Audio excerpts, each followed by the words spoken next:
এক নম্বর সিদ্ধান্ত নিয়েছি আমরা রাকসু নির্বাচন 2025-এর ভোট কেন্দ্র হলগুলো থেকে একাডেমিক ভবনে স্থানান্তর করার সর্বসম্মত সিদ্ধান্ত গ্রহণ করেছি।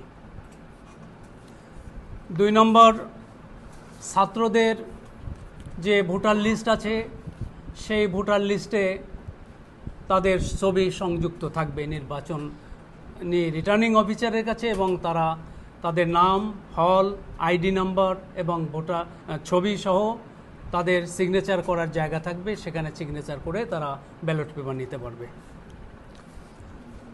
3 নম্বর সিদ্ধান্ত আমরা নিয়েছি যেটা মনোনয়নপত্র বিতরণ।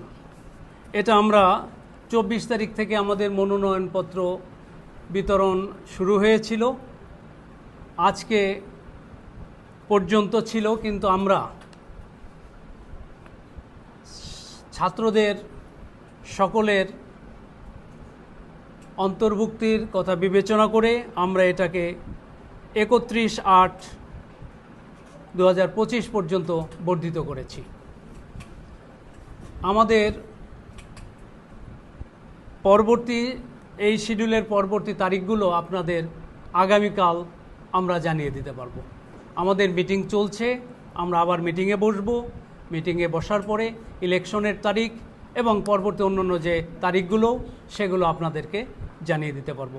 সবাইকে অনেক অনেক ধন্যবাদ। বিভিন্ন ছাত্র সংগঠন দাবি জানিয়ে আসছে ভোট পেছনের ক্ষেত্রে, সেক্ষেত্রে আলোচনা হয়েছে কিনা এবং আলোচনা জি, সেটা আলোচনা হয়েছে, আলোচনা হচ্ছে এবং সেই আলোচনার প্রেক্ষিতেই আমরা যে সিদ্ধান্ত পিছানোর যে তারিখটা এখনও আমরা সিদ্ধান্তে আসতে পারিনি।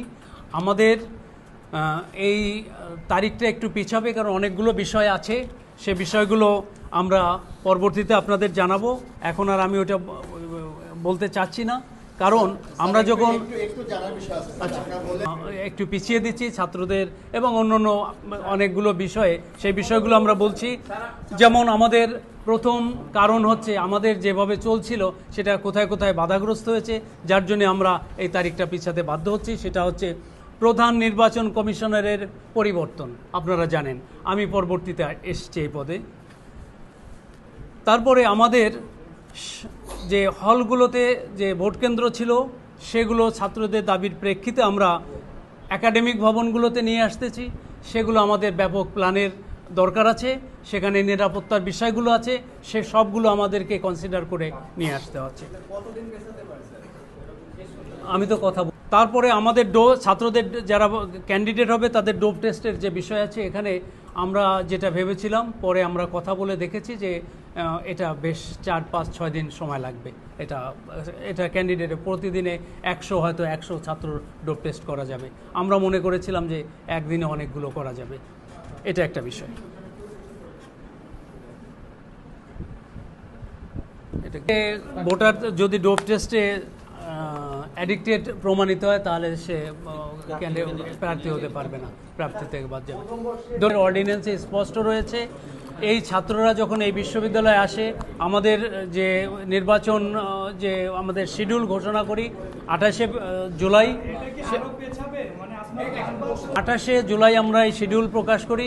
সেই সময় ফার্স্ট ইয়ারে যারা আসছে তারা এই বিশ্ববিদ্যালয়ের ছাত্র ছিল না, তো সেই জন্যই তারা ভোটার তালিকায় আসতে পারে নাই। ধন্যবাদ। নতুন করে আমি নির্বাচনী তফসিল ঘোষণা করছি না, আমি শুধু রিঅ্যারেঞ্জ করছি। কাজেই ওই অর্ডিন্যান্সের ওই শর্তই বহাল রয়েছে। স্পষ্ট করে বলছি, এরকম কোনো ধোঁয়াশা নেই আমাদের। আজকে আমরা সর্বসম্মতভাবে নির্বাচন কমিশনের সকল সদস্য বসেছি। আমাদের একজন সদস্য ঢাকায় আছেন, ওনার সঙ্গে উনি মোবাইলে উনি অংশগ্রহণ করেছেন। যে একজন দেশের বাইরে রয়েছেন, উনি হোয়াটসঅ্যাপে আমাদের এই সিদ্ধান্তের সঙ্গে একসঙ্গে উনি অংশগ্রহণ করেছেন। সুতরাং ওই ধরনের কোনো আশঙ্কা নেই। আমাদের সকলকে নিয়ে আমার সকল শিক্ষার্থীদের অংশগ্রহণের মাধ্যমে সুন্দর একটি নির্বাচন করতে চাই। আপনাদের সকলকে ধন্যবাদ। সেগুলোই তো কনসিডার হয়ে গেল সবগুলো। দেখেন, আমরা একটা সাইবার সিকিউরিটি সেল তৈরি করেছি, আজকের মিটিংয়ে সেটা হবে, সদস্য হবে এবং এরা জি না আমাদের সেগুলো আমরা এই সিদ্ধান্তগুলো নিয়েছি। আমাদের যে লিমিটেশনস, আমাদের সুন্দর নির্বাচনের জন্য আমাদের যে সময় দরকার, সব কিছু বিবেচনা করেই এইটা পিছিয়েছে।